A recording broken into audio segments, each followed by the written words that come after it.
Pasados 23 años había regresado. Probablemente suene irrelevante y no les importe, pero eran tiempos difíciles, noches largas de horribles insomnios, de muchas tristezas. Me había preparado para regresar desde el momento en que salí. Antes de irme ya había imaginado este momento, pero ni con eso lograba dejar de sentir ese agujero en el pecho. Durante todos esos años había pensado en esto. Puedo escucharme tonto, pero la verdad es que yo me fui por el mero gusto de regresar. ¿Le sirvo agua panela? Sí, por favor. Y oiga, ¿dónde están las gallinas? Cuando me trajeron aquí, no habían gallinas.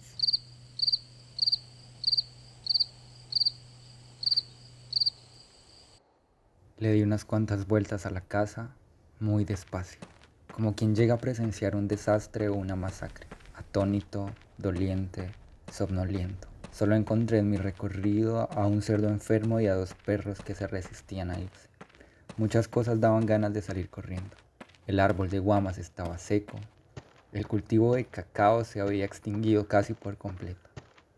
Las aves se habían ido, incluso los periquitos que en mi época parecían plagar el mundo.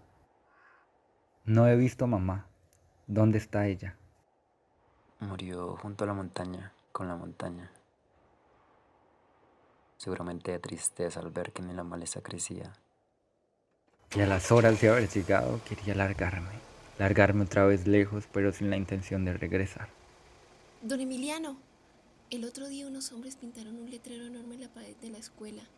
El pueblo con las armas, vencer o morir. La maestra nos dijo que eso se le llamaba guerra y nos dejó una tarea: ¿cómo tejemos la paz en Colombia? Yo primero escribí que la paz se tejía escribiendo un bonito letrero en todas las escuelas, pero ella me dijo que estaba mal, que no lo había entendido. Es que yo soy medio bruta, don Emiliano.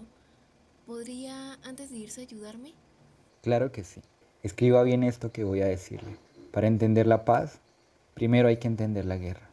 Guerra es eso que nunca le deja cosas buenas al campo ni a la gente pobre de la ciudad. La guerra mata la tierra y a los árboles y a los periquitos los asusta. Es un letrero en la escuela que alguna maestra entendió mal. Guerra es cuando esa maestra le pregunta a su alumno cómo hacer la paz sabiendo que el niño tiene hambre, que le pegan en la casa y que probablemente toda su vida se la pase trabajando para otros. Muchas guerras han terminado en manuscritos de paz que se queman, pero la paz no puede quemarse. Se lo digo yo, mijo, que he estado en guerra conmigo mismo por mucho tiempo. La paz es entonces madrugar para arar la tierra. La paz es cuando por fin el asadón vence el rifle. Es salir al campo sin temor a explotarse como una granadilla.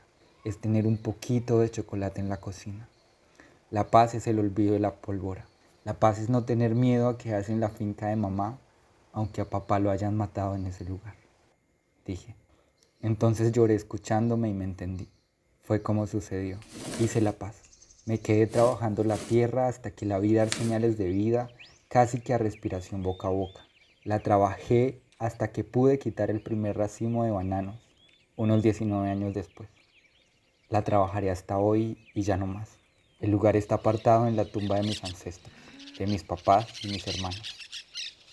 Ahora tengo que irme.